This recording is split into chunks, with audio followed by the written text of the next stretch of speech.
Rich Rod and the staff continue to cook.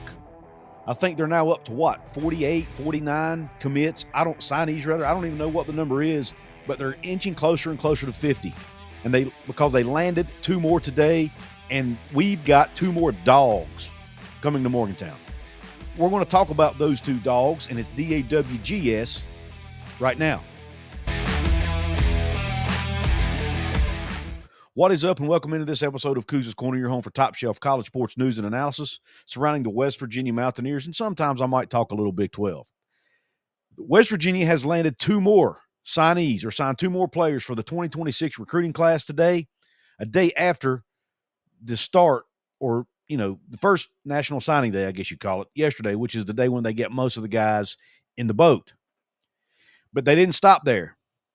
They landed 2 defensive players today who I think could be absolute dogs. One I think could actually come in and start right away on the defensive line. The other one might take a year or 2 to develop physically to where they want him to be, but I think he's going to be a really good player. Let's go ahead and get started. And who we're talking about, the first one is Jaylen Thomas. He's a 3-star defensive lineman, from the junior college ranks. And I'm going to read the short excerpt from Jonathan Martin over at WVSportsChat.com. It says, West Virginia has secured a major addition to its defensive line ahead of the 2026 season. JUCO standout Jaylen Thomas, a 6'2", 313-pound force of nature. I'm going to read that again because it's accurate.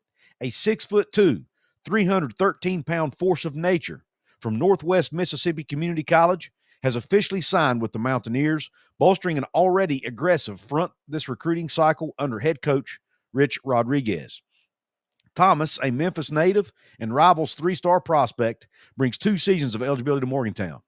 His commitment caps a whirlwind recruitment that saw him field offers from blue blood programs like Tennessee and Arkansas, as well as Big 12 rivals Kansas, Baylor, Iowa State, Kansas State, and Syracuse. Vanderbilt rounded out the list of high major suitors, but it was the Mountaineers' relentless pursuit that sealed the deal. Over 2 seasons with the Rangers, Thomas proved he was more than just a body in the trenches. Appearing in 16 games, he tallied 25 total tackles, including 5 tackles for loss and 2 sacks. But his progression this past season is what turned heads league-wide. Named the MACCC North Division Defensive Player of the Year, Thomas anchored the front with 18 tackles and 2.5 tackles for loss. Now, I'm going to show you a picture of this young man that was posted on social media, and then you will understand why we're so excited about him. He's an absolute specimen. I got to credit Whitey Williams from the Old Grad podcast for posting this on social media. Look at that guy. Look, that's Jaylen Thomas right there. He's a freak of nature, folks. 313-pound with almost no body fat. Look at that. Look at that picture if you're watching. If you're listening, you just got to take my word for it. Go check him out on X or whatever. He's a beast. A beast. All right. I'm excited about this one. You're talking about somebody that's going to be able to fill holes and fill space and fill run lanes and help with the run game and maybe even get after the quarterback a little bit as well. That's this guy right here, Jaylen Thomas. I wrote down a few notes. He plays with an extremely high motor. I mean, he never stops. From the time the ball snapped, he comes off the ball with anger and violence. I put down he plays angry. And not only is he very big and very strong, I mean, I'm talking strong now. He can just take guys his size or bigger and shove them backwards into the quarterback. He's that strong. But he's also very quick and nimble on his feet for his size and pretty fast. He can actually run down ball carriers because of his high motor, he never quits on plays, runs guys down, gets them to the ground. Love his motor, his intensity that he plays with, the passion that he plays with. You can tell he just loves to play football. He also has quick hands when he's engaging with offensive linemen. He's able to use his quick hands to get their hands off of him, I should say. He has a nice swim move he can use when needed, but most of the time, at least at the JUCO level, he did not need to use it very much. He just pushed guys backwards or pushed them to the side and got by them with his athletic ability. Now in the Big 12, he may need to develop that swim move or develop a few other moves to his repertoire. I don't know, but he's a beast. And I think this guy, Jaylen Thomas, has the physical tools to come to Morgantown and not only play in year one, but I think he may start at nose tackle or at least defensive tackle in year one for Zach Alley's defense. I think he's that freaking good. I mean, again, the list of schools: Arkansas, Tennessee, Kansas State, Iowa State. Let me make sure I'm getting these right. Tennessee, Arkansas, Kansas, Baylor, Iowa State, Kansas State, Syracuse, Vanderbilt. All wanted him. But who did he choose? Almost heaven, West Virginia. Country Roads brought him home. I'm excited about this guy. One of the most exciting signees in the class, in my opinion. Just an absolute beast. Love it. I love it. I would love to be at a WVU practice and watch Jaylen Thomas go one-on-one with Kevin Brown in the trenches. That's going to be fun to watch for those coaches and their teammates. Is it not? And if the media, for those in the media who might at some point get an opportunity to watch practice, if they ever get that chance, they don't give them a whole lot of opportunities. But that's going to be fun to watch for those who get the opportunity. Now let's talk about the second player the Mountaineers that got signed today on Thursday, December 4th. At least, those are the only two they had signed before I recorded this. They may sign another one by the time I get it published. But nonetheless, before we get to player number 2, though, I want to give a quick shout-out to my sponsor, Appalachia Digital. They are the folks who designed our website at wvsportschat.com. You can also use couzescorner.com. It'll get you to the same place. Myself, Jonathan Martin, are partners over there on the site. We also have a few other writers that do articles, but Appalachia Digital designed the site. They did a good job on it. They can design you a site. Go to appalachiadigital.com, and against Appalachia, no N on the end. appalachiadigital.com, use /Couz, let them know I sent you. They can design you a site. They can level up your current site. They can help you get found easier on Google because they do specialize in SEO optimization as well. They can do all that for you. Go check them out today. Thank them for supporting us here on the channel and for supporting our work over at WV Sports Chat, your home for written content on the West Virginia Mountaineers. Now, the second player I want to talk about today is a linebacker that West Virginia signed, Trey Mclofflin. And this is another player, another flip. West Virginia has flipped several players from other Power 4 schools. Some of those are taking advantage of coaching changes, and some were just pure flips, like the running back Amari Latimer, who they were able to flip late on Wednesday. But this is what Jonathan Martin over at the site called a defensive gem. 2026 linebacker Trey Mclofflin. Jonathan says West Virginia has signed Trey Mclofflin, a hard-hitting linebacker from Bixby High School in Oklahoma. Hailing from Bixby, a perennial powerhouse in Oklahoma's 6A classification that's produced its share of college stars, Mclofflin initially pledged to Oklahoma State in the spring. But after decommitting in late September, offers poured in from programs like Wisconsin, Texas Tech, Kansas State, Arizona State, Iowa, and Boston College. Ultimately, he chose West Virginia. Mclofflin is a stat sheet stuffer who's anchored Bixby's defense through back-to-back deep playoff runs. As a junior in 2024, he tallied 72 tackles, 8 tackles for loss, 2 sacks, and 3 picks, 2 of which he returned for touchdowns.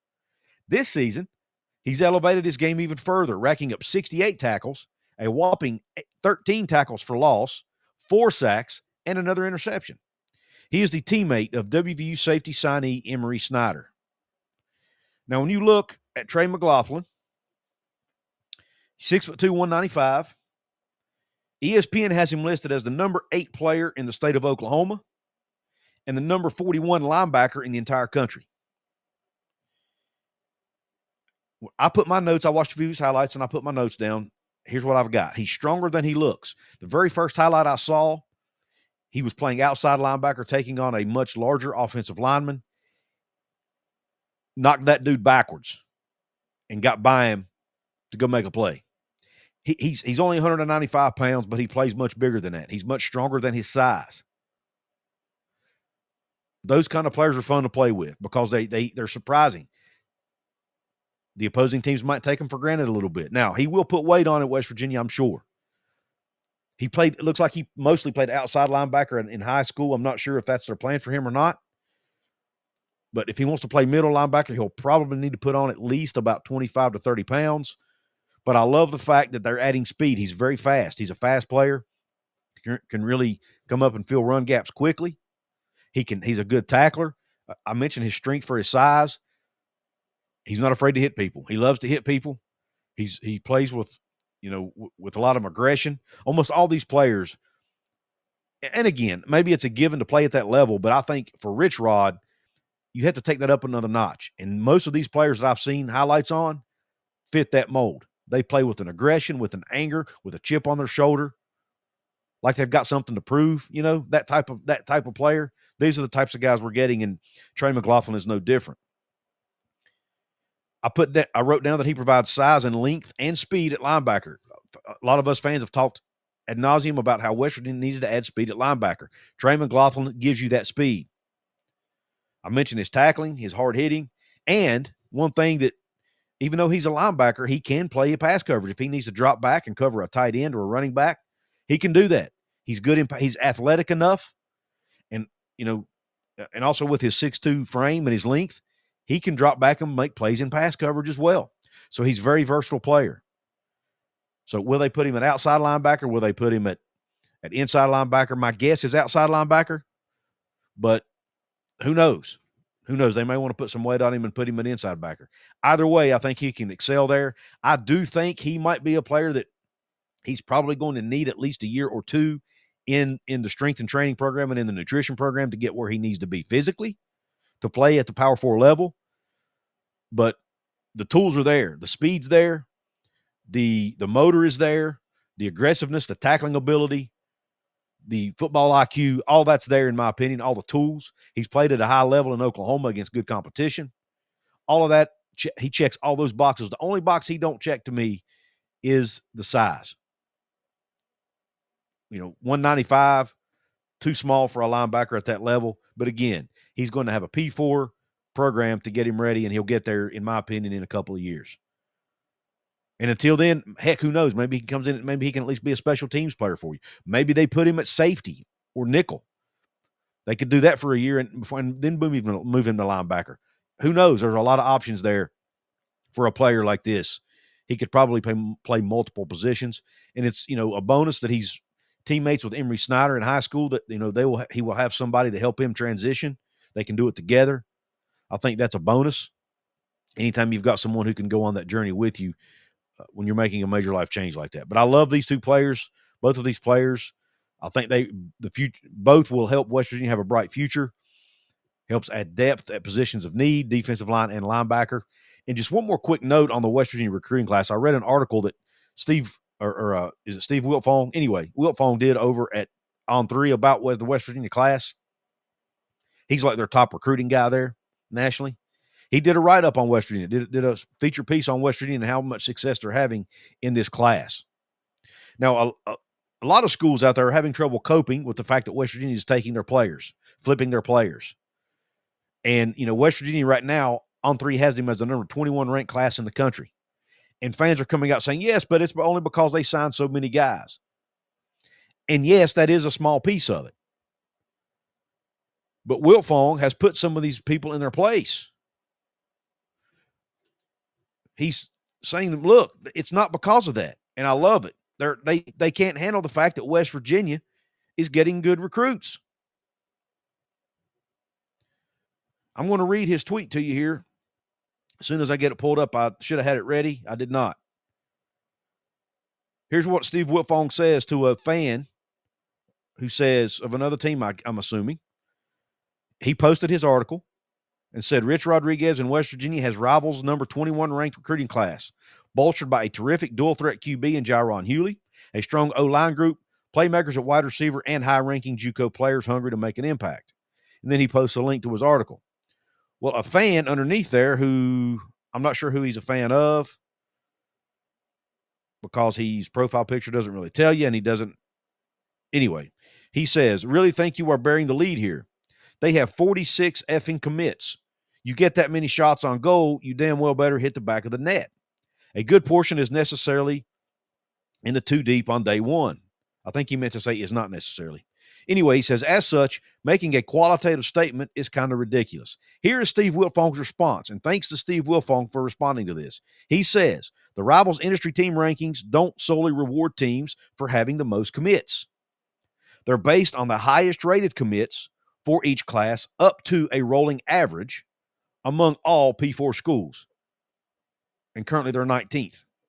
So Wilfong put him in his place. So all these fans who, yes, West Virginia is going to sign close to 50 players. They may hit 50, maybe over 50. Who knows? From the high school and JUCO ranks. But guess what?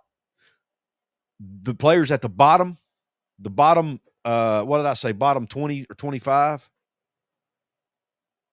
Anyway, the bottom guys, the bottom half, basically, the way it's weighted don't count as highly.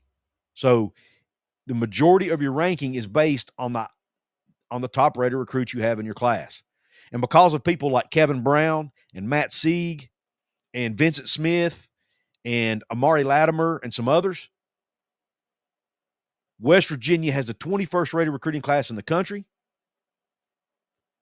Last I checked, 24/7 had them third in the Big 12. I think On3 had them number 2 in the Big 12. Rich Rod and his staff are cooking. That's all there is to it. So for all the haters out there, bring it on. We love it. We're laughing at you. We love it. Bring it on. Talk all the smack you want to talk, baby. Now, out of all these many players, yes, there are going to be some misses. But you know what? There are also going to be some hits too. And some of these players are likely going to play on Sunday and are going to help West Virginia get back to being competitive in the Big 12 Conference. It may not be next year because we're going through another roster rebuild here. But he's laying the foundation for the future of the program. And by 2027, in my opinion, West Virginia will be competing for a Big 12 championship. I'm calling it right now. 2027 is the year West Virginia competes for a Big 12 championship. I'm not saying they'll win it, but they'll at least be in the conversation by the end of the season. That I think is where we're heading. So we probably need to be patient one more year. Probably be expecting more of a 6 to 7 win season in 2026. But by gosh, in 2027, watch out because Rich Rod and West Virginia are coming. They're building something special, and it all starts right here. Well, it actually starts with the guys that are on the roster now, to be fair. But the majority of it is made up and will be built by the guys brought in this class in 2026. Speaking of which, I actually interviewed one of those players on a show. It published at noon today on Thursday the 4th. I'm going to leave a link to that here at the end for you to check out. Kedrick Triplett, one of the top JUCO wide receivers in the country, came on the show. It was a privilege to have him on. He's a great young man. I recommend you check out that show. In the meantime, please hit the thumbs up button below. It really helps the algorithm. It's absolutely free to do. Please subscribe. That button is also below. It'll either be white, black, or red. It's free to do it. It only takes a second, and it helps my channel. I want to give a quick shout-out to some VIP channel members of this episode. These are random shout-outs from my paid members. They are Appalachia Africa Twin, Phil Masters, Cody Cutright, T Jinx 048, and Chris D. Thank you all for your support. If you want to be a paid VIP member for either $4.99 a month or $2.99 a month, hit the join button below. It could be white, could be black on your device. If you don't see one on your device, but you want to be a member, go to my YouTube homepage, and right beside the profile photo, which is my logo, you will see a join button. Hit it. It explains everything to you, the 2 levels that I offer and the perks that come with it. There's also a hype button if you're watching on your mobile device. It's between download and the heart with a $sign. That helps my channel as well. Please hit that if you can. You get 3 of those a week. I would appreciate if you would use at least one of them on me. I really appreciate all support. I appreciate you watching. If you're listening on podcast, thank you as well. Please give a 5-star rating and please follow me. I appreciate you. Hope the rest of your day's top shelf. God bless. And cue those country roads.